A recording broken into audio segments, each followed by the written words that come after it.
Hello बच्चों, राधे राधे। कैसे हो आप सब? आई होप अच्छे होगे। और अच्छे हो भी क्यों ना, क्योंकि डी ट्रिपल एस ने हमारे पास बहुत सारी वैकेंसियां दे दी हैं हमें।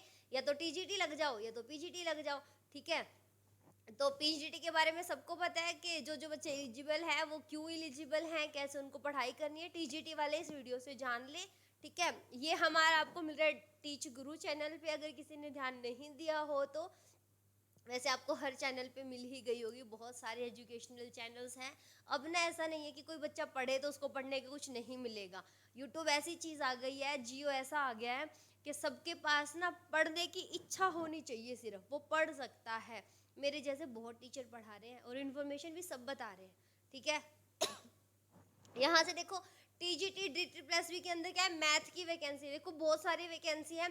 मैं स्पेशली सिर्फ मैथ के बारे में आपको बताऊंगी कि टीजीटी के अंदर कैसे निकली है वैकेंसी, कितनी वैकेंसी है, कितना टारगेट करना चाहिए, कितना कट ऑफ होगा, कैसे पढ़ो।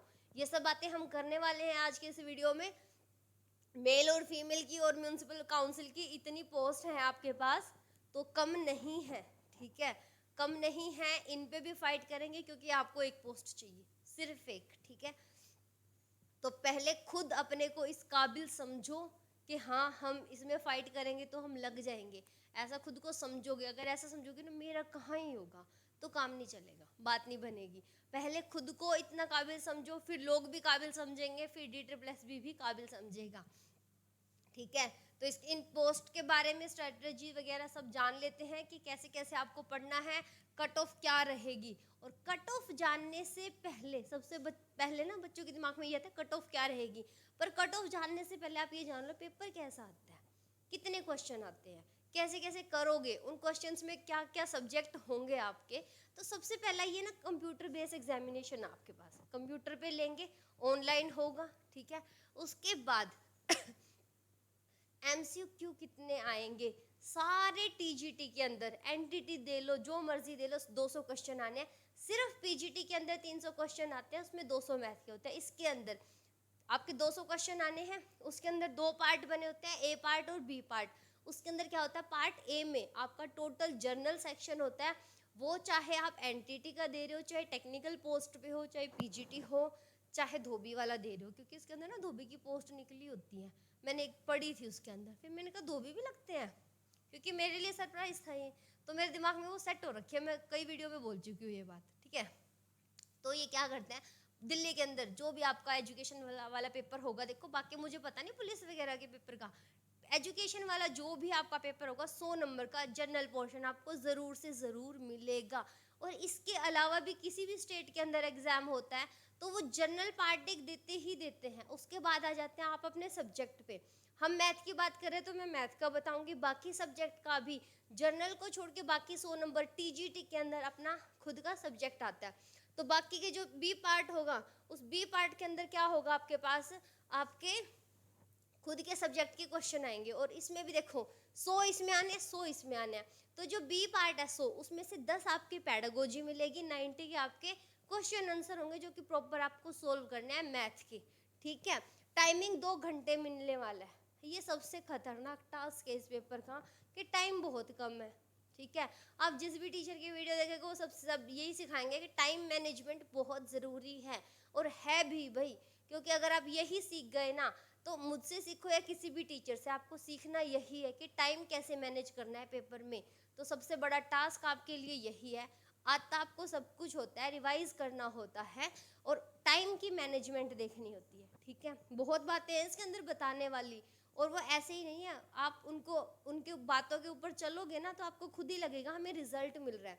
नेगेटिव मार्किंग है, इसका मतलब तुक्के नहीं मारने। 0.25 की नेगेटिव मार्किंग है, 4 पे 1 ठीक तो गलत माना जाएगा। समझ गए कि नहीं क्या? उसके बाद पेपर कहाँ होगा, exam city Delhi NCR, Delhi में आने वाला है पेपर। तो इसके बाद नेगेटिव मार्किंग हो गया। क्वेश्चन को ना ऐसे चुन चुन के करना है, ठीक है, जैसे मोती चुनते हैं ना, ऐसे चुन चुन के करना होता है इसके क्वेश्चंस को। आगे देखो, इसके अंदर अब ऐसा भी नहीं है कि क्वालिफाइंग मार्क्स मान लो कि नेगेटिव, जैसे गेट का पेपर होता है ना, आप गेट देते हैं बीटेक के बाद, एमएस बीएससी के बाद, तो उसके अंदर आपके पास क्या होता है, नेगेटिव में भी मार्क्स चले जाते हैं।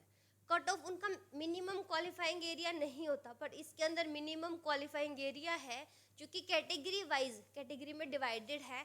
जैसे कि ओबीसी दिल्ली के लिए 35%, SC ST के लिए 30% है, और जर्नल के लिए, और देखो अदर देन एनसीआर का जो ओबीसी है ना वो दिल्ली के अंदर जनरल काउंट होता है, समझ गए। दिल्ली का ओबीसी है, बाहर का ओबीसी दिल्ली में जर्नल है, तो उनका भी 40% मिनिमम क्वालिफाइंग है, और वो पर सेक्शन है। पर सेक्शन कैसे, जैसे जर्नल अलग है, सब्जेक्ट अलग है। तो अगर आपके जर्नल में मान लो 80 नंबर आ गए, बहुत अच्छा था आपका जर्नल, और आपके जो क्वेश्चन था, आपका जो मेन कोर्स था, उसके अंदर 40 भी नहीं आए या 39 आ गए, तो आपका पेपर ही चेक नहीं होगा। मतलब चेक तो हो ही गया, ऑब्वियसली काउंट नहीं होगा, आपका कोई कट ऑफ नहीं बनेगा, कोई क्वालिफाइंग मार्क्स नहीं देंगे, क्योंकि आपने 39 लिए हैं। दोनों सेक्शन में 40-40 जरूर होना चाहिए, 40% है ना, तो 100 का 40% करोगे तो 40 मार्क्स हो गए।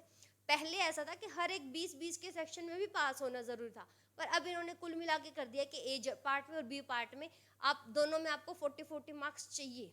और ऐसा नहीं है कि कट ऑफ बहुत ऊपर जाएगी, मैथ वाले में ना 45 कर दोगे तो रैंक ऊपर मिलेगा आपको।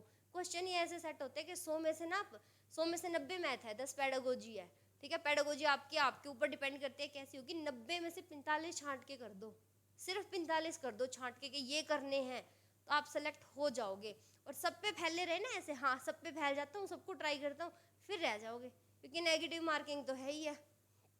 उसके बाद हो गया पॉसिबिलिटी ऑफ एग्जामिनेशन, जून जुलाई है। एप्लीकेशन कब स्टार्ट होने, 8 फरवरी से 8 मार्च के बीच में आपका एप्लीकेशन ओपन हो जाएगा। जैसे कि अभी पीजीटी के चल रहे हैं ना, तो पीजीटी के खत्म होते ही साइट पे टीजीटी के एप्लीकेशन लेने शुरू हो जाएंगे। और देखो ये सिर्फ कहने की बात होती है कि अभी पेपर हो जाएगा, 4 महीने में 3 महीने में कोई पेपर नहीं होता है।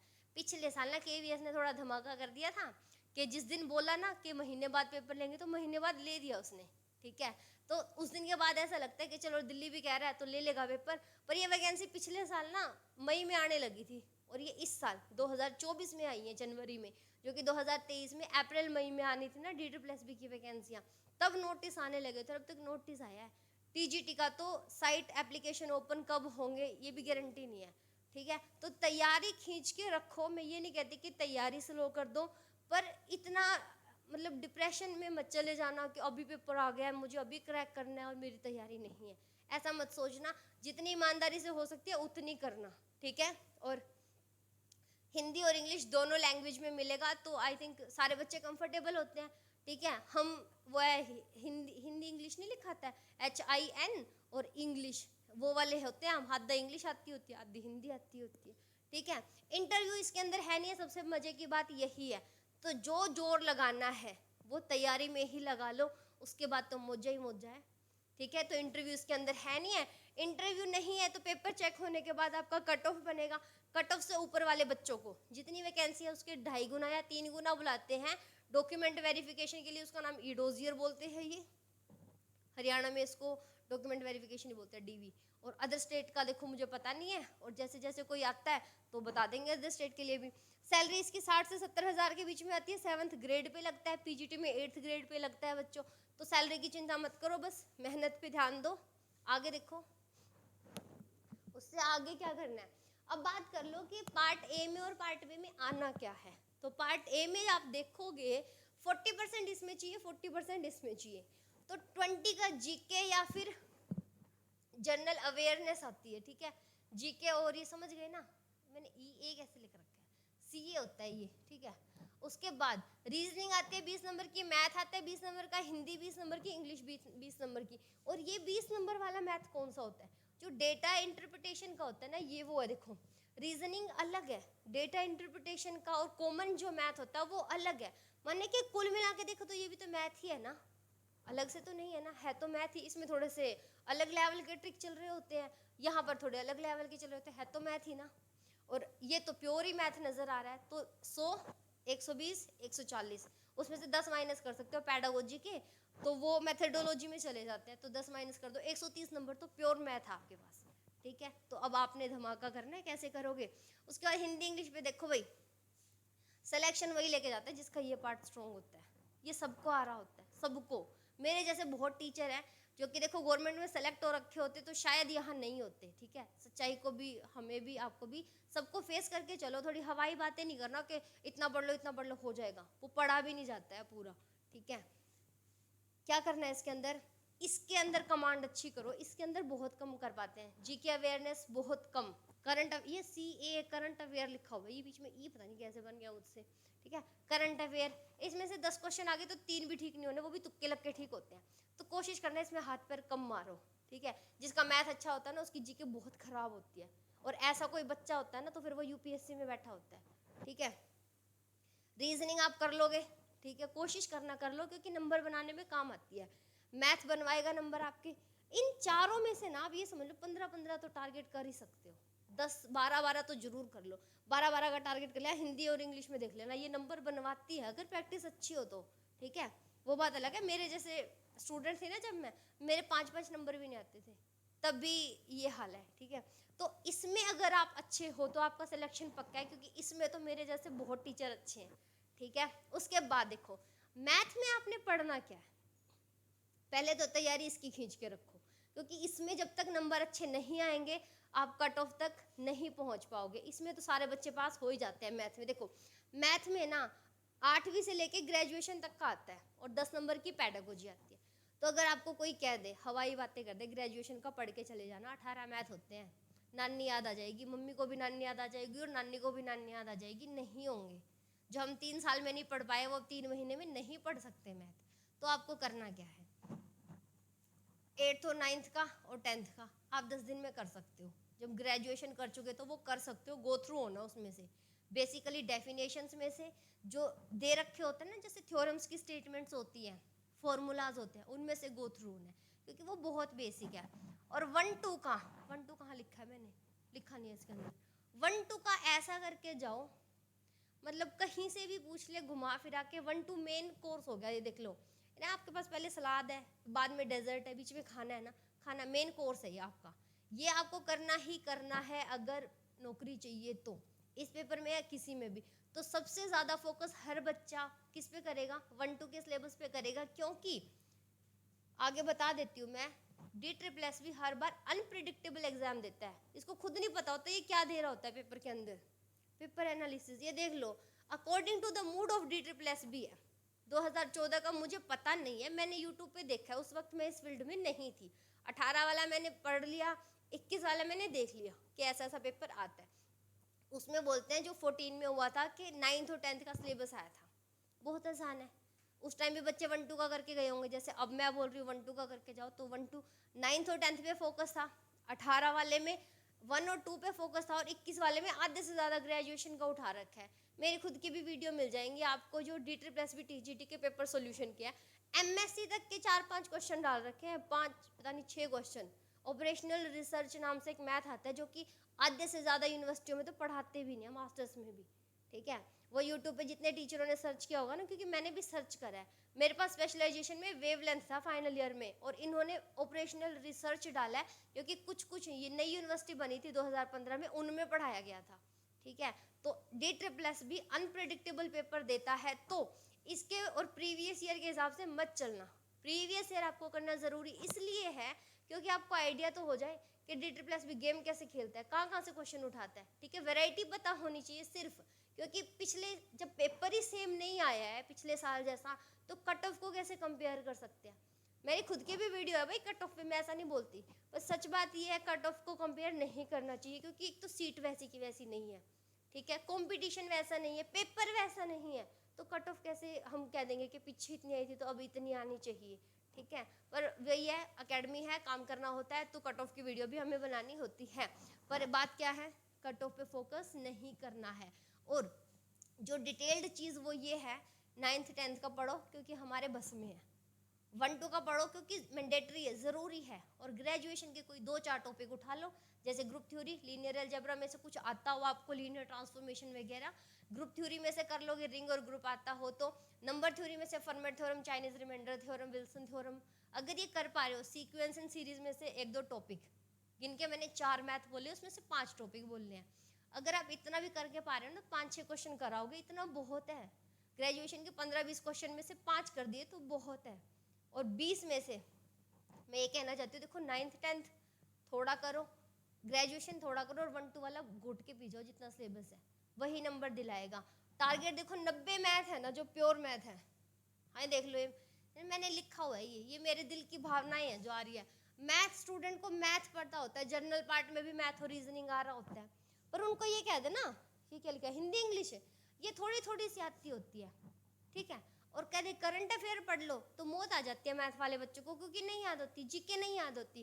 क्रैमिंग करने की जो शक्ति है ना, रटने की जो शक्ति है, मैथ वालों की कम होती है, क्योंकि उनका पेन चलता है, ठीक है, दिमाग के साथ पेन चलता है, वो सोल्व करते हैं, याद नहीं रखते चीजें। तो आपको जो टॉपिक करना है वो कैसे करना है, देखो 9th और 10th है ना, बेसिक बेसिक कर लो, उसके अंदर से गो थ्रू हो जाओ। और नहीं हो पा रहे हो ना, किसी 9th-10th के बच्चे को पकड़ लो अड़ोस पड़ोस में, कह दे आज तेरे को ट्यूशन पढ़ाना 10 दिन, ठीक है। ट्यूशन सबसे बेस्ट मेथड होता है पढ़ाने का। अगर आपके पास बहुत टाइम है या पहले से आप ट्यूशन पढ़ा रहे हो ना, तो मैथ का कोर्स कहीं से लेना भी मत, पैसे बर्बाद करना भी मत, क्योंकि ट्यूशन पढ़ाया ना आपको बहुत कुछ आ रहा होता है, ठीक है। 1-2 का क्या करना है, 1-2 का करना ही करना है, ठीक है। 1-2 वाले करे बिना तो सोचना ही मत इस पेपर में कि कुछ हो जाएगा। और रही बात फिर आगे ग्रेजुएशन के, तो कोई 4-5-6-7 टॉपिक उठा लेना और उन्हीं को कर लेना, ज़्यादा हाथ पैर मत मारना उसके अंदर, क्योंकि नहीं हो पाएगा भाई। प्रैक्टिकल सोच लो, 18 मैथ, उसमें से आप 10 भी उठा लिया आपने, 10 मैथ कोई मजाक है क्या, कर लेना। जब ग्रेजुएशन 1-2 के 4 मैथ नहीं कर पा रहे हम, तो वो 10 कर लेंगे क्या? खुद से बात करके देख लो, क्या कर पाओगे इतना? नहीं ना, तो कोई 4-5 टॉपिक कर लेना, इनफ होगा वो, क्योंकि आपको पहले तो चूज करना है ना कि आपको कौन कौन से टॉपिक करने होंगे, कौन कौन से क्वेश्चन करने। आप सारे के सारे तो अटेम्प्ट नहीं करने वाले हो ना, अगर सारे अटेम्प्ट कर दिए तो सिलेक्शन वैसे भी नहीं होना, नेगेटिव मार्किंग है, ठीक है। चलो भाई आगे देखो, ग्रेजुएशन वाला समझ आ गया कि कैसे करना है। पेडागोजी के लिए किसी भी सीटेट की बुक को, कोई 2-4 वीडियो को, नाम नहीं लेना चाहिए देखो, पर ना पेडागोजी एक जो मैंने देखी है, ठीक है, ईमानदारी से बता ही देते हैं, ये अध्ययन मंत्रा की देखी है मैंने। मैं किसी चैनल के सपोर्ट में भी नहीं हूँ और किसी के अगेंस्ट भी नहीं हूँ, पर जब दिल की बात बता ही रहे तो बता देते हैं। वहाँ पे पेडागोजी अच्छी कराते हैं। एक वो लेट्स लर्न पे आती है कोई मैडम, वो भी ठीक कराती है। उनमें से किसी की 1-2 पेडागोजी की वीडियो देख लोगे ना, 10 में से 6 आ जाएंगे, ठीक है। इतना कर लेना, पैसे बर्बाद मत करना अपने माँ बाप की, ठीक है। रिवाइज जो क्वेश्चन पेपर्स है ना, ये देखो प्रीवियस ईयर को, उनको करके ज़रूर जाओ, करे बिना तो बात बनेगी नहीं। क्यों नहीं बनेगी? जब तक पता ही नहीं है कि ऐसे पेपर आए थे और इस बार भी ऐसा कुछ आने वाला है। धमाका तो वैसा ही होगा ना, जैसे पिछला बम फूटा वैसे इस बार फूटेगा, थोड़ा सा बड़ा फूट जाएगा, थोड़ा कम फूटेगा, फूटेगा तो उतना ही ना, तो पता होना चाहिए। 2014 में जो पेपर हुआ था 9th-10th का आया था 50%, बाकी का 50% था ग्रेजुएशन और 12th 1-2। 18 में जो पेपर हुआ था वो 60 से 70% 11th और 12th का आया था। इसका मतलब क्या हुआ, इसकी कट ऑफ को लेके अगर यहाँ वीडियो बनाई जाती तो बच्चे नुकसान में जाते हैं ना। उसके बाद 21 में जो पेपर आया 50% से ज़्यादा ग्रेजुएशन का था और मास्टर के टॉपिक डाले हुए हैं। कोई पूछे इनसे, डिग्री मांगी है इन्होंने ग्रेजुएशन बीएड और पेपर दे रहे हैं मास्टर्स का, क्या मजाक है ये और क्यों है? तो ऐसा नहीं होना चाहिए था। तो ग्रेजुएशन का 50% था, तो अगर इसको देख के इसकी कट ऑफ की वीडियो बन रही है तो गलत है ना। जब पेपर ही सेम नहीं आया तो कट ऑफ कैसे सेम जा सकती है? तो कोई कट ऑफ की वीडियो मत देखना, कोई जैसे टेलीग्राम पे क्विज होते हैं उनको मत देखना, यूट्यूब के ऊपर प्रैक्टिस के लिए क्लासेस आती है वो भी मत देखना, क्योंकि टोटल टाइम वेस्ट होने वाला है आपका, ठीक है। ये मैंने बता दिया। अब आपको कुछ असली पर्सनल एक्सपीरियंस शेयर करना है। आपको तैयारी करनी है, कहाँ से करोगे? मेरे जैसे बहुत टीचर है पढ़ाने वाले, सबके पास मत जाना, मेरे पास भी मत आना अगर ये वीडियो आप तक पहुंचती है। अगर आप ट्यूशन दे रहे हो अपने घर पे या किसी प्राइवेट स्कूल में, प्राइवेट कॉलेज में पढ़ा रहे हो, ठीक है, तो आपका मैथ अच्छा होगा, डेफिनेटली होगा। आपको थोड़ी सी प्रैक्टिस की ज़रूरत होगी जो आप अपने आप से भी कर सकते हो घर पे। आपको फोकस करना होगा जनरल पार्ट पे, ठीक है। अगर आप टीचिंग कर रहे हो या ट्यूशन दे रहे हो तो आप जर्नल पार्ट पे फोकस करो। हिंदी, इंग्लिश, रीजनिंग, इनमें नंबर बनाने की कोशिश करो। वो आपको कहीं भी किसी भी यूट्यूब चैनल पे मिल जाएगा, ठीक है। नाम मुझे भी नहीं पता क्योंकि मैंने खुद नहीं पढ़ी है हिंदी इंग्लिश, तो मैं सजेस्ट भी नहीं कर सकती। पेडागोजी के लिए मैंने अभी बोल दिया था, बार बार मैं नाम ले नहीं सकती किसी का, ठीक है।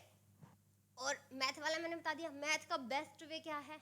हाँ, एक और बात थी, लिख के बताती हूँ यहाँ पे, देखो ध्यान से। अगर आपके पास ये है ना बच्चों, देखो कितने नंबर का बताया मैंने, 200 नंबर का पेपर आना है, ठीक है। 100 वाला तो जनरल पार्ट है, इसके बारे में तो मैं बहुत ज़्यादा कुछ समझा भी नहीं पाऊंगी। मैंने बस यही कह सकती हूँ, हिंदी, इंग्लिश और रीजनिंग पे ऐसे पकड़ लो, ठीक है। 50 नंबर ले लेना 60 में से, जैकपॉट लग जाएगा आपका। बाकी के यहाँ बचे हैं 90 प्लस 10 पेडागोजी भी ले लेना, ये 90 है। एक बार के लिए टाइम देखना, 2 घंटे 2 आवर्स, 2 आवर्स के हिसाब से एक क्वेश्चन पे ना आप 35 टू 40 सेकेंड अगर आप देते हो एक क्वेश्चन पे, तब जाके आप 200 अटेम्प्ट कर पाते हो। ऊपर से नेगेटिव मार्किंग है, तो क्या पूरे अटेम्प्ट करोगे? नहीं ना। तो इन 100 में से भी आप 70 ही अटेम्प्ट करने की कोशिश करो। इन 90 में से तो ना 50 ही छांटो, और उसमें से भी हो सकता है तो 5 छोड़ दो, 45 करो, पर सही करना। इसका क्या मतलब हुआ है?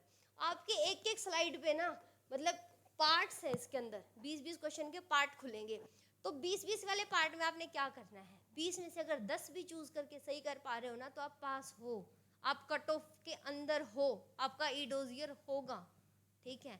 तो पर ये मत समझना जैसे कि हवा मारने के लिए तो मैं खुद भी बोल दूंगी कि आप 90 में से 70 नहीं लेकर आओगे तो आपका सिलेक्शन रुक जाएगा, पर प्रैक्टिकल बात नहीं है ये, ठीक है। अगर आपने 1 घंटा इसको दे दिया, और 1 घंटा माने 60 मिनट, और कौन सा मैथ का सवाल ऐसा है जो 1 मिनट में सोल्व हो जाता है? सिर्फ और सिर्फ क्या स्टेटमेंट्स ऐसी होती हैं जो पढ़ी होती है और वो पेपर में टिक कराते हैं, सोल्व तो नहीं कर पाते ना 1 मिनट में, तो है ना मुश्किल। तो इस 60 मिनट में आपको कितने क्वेश्चन करने हैं? अगर 60 ही टारगेट कर लोगे ना तो भी बात बन जाएगी। इस पर 70-80 कोई बोल दे तो वो मजाक होता है, सीरियस मत लेना उस चीज़ को, किसी भी टीचर की सीरियस मत लेना। आपने 60 मिनट में सिर्फ 60 क्वेश्चन, वो भी नहीं हो पाएंगे। अगर आपके इसके अंदर ना 40 तो मिनिमम क्वालिफाइंग है, इतने भी नहीं आते बच्चों के, इतने नहीं आते, तभी तो कट ऑफ है मिनिमम क्वालिफाइंग के, वो क्वालिफाई नहीं होते। 3000 बच्चे फॉर्म भरते हैं ना, उनमें 500 पास होते हैं, 2500 के तो ये 40 भी नहीं आते। ऐसा पेपर सेट करता है DSSS भी। तो आपने 45 से 50 के बीच में नंबर लेने हैं बस। अब आप कहोगे ऐसे कैसे, क्योंकि जो आप हो वही बाकी सब बच्चे भी हैं। जितने पानी में हम हैं उतने ही पानी में सारी दुनिया है, ठीक है। तो जितना हम पढ़ के जा रहे हैं ना, जैसे कि 2021 में सारे बच्चे 1-2 पढ़ के गए थे, पर ग्रेजुएशन आया था तो सबके साथ वही सिचुएशन थी। कुछ एक बच्चे होंगे जिनको आता होगा, सारे तो ऐसे नहीं होते ना। तो ये सोचा करो जहाँ हम खड़े हैं वहीं लगभग सब खड़े हैं, ठीक है। तो बस तैयारी करके उन लगभग में से ऊपर आना आपने। तो यहाँ टारगेट करना बहुत ज़रूरी है। पहले देखना है टेम्पटेशन कैसे करोगे। स्लाइड खुली आपके सामने, देखा क्वेश्चन, अगर डैम श्योर हो दिमाग में 2-3 स्टेप कर पाए उस क्वेश्चन के, ये मत करना कोई नई चीज़ करने बैठ जाओ वहाँ पे, मत करना, कभी भी ट्राई मत करना किसी पेपर में कि नई चीज़ को पेपर में बैठ के सोल्व करो, सिलेक्शन से चूक जाएंगी। जो आता है उसी को अटेम्प्ट करो, वरना अगले क्वेश्चन पे आ जाओ, फिर अगले पे आ जाओ अगर नहीं आ रहा तो। जब तक छोड़ के आगे नहीं बढ़ पाओगे तब तक पेपर में सिलेक्शन नहीं ले पाओगे। अगर ये बात मैं 4 बार और बोलूँ तो शायद से सिर में दर्द हो जाए आपके, पर स्ट्रैटेजी क्या कहती है, यही कहती है अटेम्प्ट करो, आता है तो ठीक है, वरना आगे बढ़ जाओ छोड़ के। उसी पे खड़े रहे तो 4 क्वेश्चन का टाइम उसी को दे दोगे और वो अगले 4 भी खराब हो जाएंगे, और वो तो होना ही खराब है, ठीक है। तो आई थिंक समझ गए होगे कि कैसे करना है। टाइम बहुत ज़रूरी है भाई, सिर्फ और सिर्फ 2 घंटे 200 क्वेश्चन, कोई माई का लाल ले ही नहीं सकता 200 नंबर इसके अंदर। खुद जिन्होंने पेपर बनाया वो भी नहीं कर पाएंगे, ठीक है। ऐसा तो ये पेपर ही सेट होता है, और फिर इसके अंदर गलतियाँ इतनी निकलती है। आप कोई भी पेपर सॉल्व करोगे ना, PDF उठाओगे, डिस्क्रिपेंसी मिलती है कम से कम भी 15-15 क्वेश्चन में, तो 200 में से 15 तो इनके खुद के गलत होते हैं, ठीक है। तो हवा नहीं बनाना है, सिर्फ जो आता है उसको बहुत अच्छा करो। एक बहुत ज़रूरी सी बात है, Chandni Chowk to China movie देखी होगी, नहीं देखी होगी तो देख लेना कभी टाइम लगे तो। उसमें ना एक लास्ट में जो अक्षय कुमार का कोच होता है ना, वो एक बात बोलता है उसको कि जो एक्सरसाइज, जो स्टेप उसने ना लास्ट में कुंग फू कराटे सीखता होता है, वो कहता है जो तुम्हें पहले से आता है ना, जिस एक एक्सरसाइज की तुमने 1000 बार 10,000 लाख बार प्रैक्टिस करी है ना, तुम उसी से जीत पाओगे। तो ये क्वेश्चन वो ही क्वेश्चन होंगे जिनकी आपने बहुत बहुत बार प्रैक्टिस करी हुई होगी, क्योंकि नया वहाँ बैठ के सोल्व नहीं कर पाओगे। सोचना भी मत, अगर कोई सलाह भी दे रहा है तो लेना भी मत, थोड़ा अपने पे आके सोचना कि उसने तो सलाह दे दी, मैंने माननी भी है कि नहीं। टाइम, एक क्वेश्चन आपने आज कर लिया 2 मिनट में हुआ, एक हफ्ते बाद करा आधे मिनट में हुआ, उससे अगली बार करोगे तो 10 सेकंड में होगा। वही क्वेश्चन पेपर में आएगा तो सिलेक्शन दिलवाएगा। माने क्या है, प्रैक्टिस बहुत ज़रूरी है, ठीक है। तो कुछ भी नया सीखने से पहले जो पहले आता है उसकी प्रैक्टिस करना है आपने। और जनरल पार्ट पे हिंदी, इंग्लिश, रीजनिंग को मतलब मम्मा पापा भाई बना लो, उनको तो पढ़ना ही पढ़ना है, वरना तो काम चलेगा नहीं, ठीक है। इन्हीं के साथ अगर कुछ और जानने की इच्छा हो तो पूछ लेना। और जो मैंने अभी बताया बेस्ट मेथड क्या होता है, अगर आप ट्यूशन्स दे पाते हो इन महीनों में भी तो बहुत अच्छी बात है। क्योंकि ना एक चीज़ होती है, जब हम ट्यूशन देने के लिए पढ़ते हैं ना तो खुद का दिमाग ही स्टूडेंट होता है, खुद का ही टीचर होता है, तो हम कंसेप्ट ज़्यादा पढ़ पाते हैं। तो किसी भी एकेडमी पे पैसे खराब करने से अच्छा है कोशिश करा करो कि ट्यूशन्स दे के वो चीज़ कवर अप कर सको। ठीक है, पकड़ लाना पड़ोस के बच्चों को पढ़ा लेना, वही स्ट्रेटजी होती है। ठीक है, तो मिलते हैं किसी नेक्स्ट वीडियो में आपके लिए ज़्यादा इन्फॉर्मेशन लेके। और ना डेटर प्लस बी की जो प्रीवियस ईयर के क्वेश्चन पेपर है ना, वो टीच ग्रुप पे ही आपको सॉल्यूशंस भी मिल जाएंगे, वो भी मैंने ही आपको करवाने हैं। और समझ आए तो भाई थोड़ा अप्रिशिएट कर देना, ताकि सारे पेपर्स के सॉल्यूशन अवेलेबल करा दे। Thank you so much. Radhe Radhe.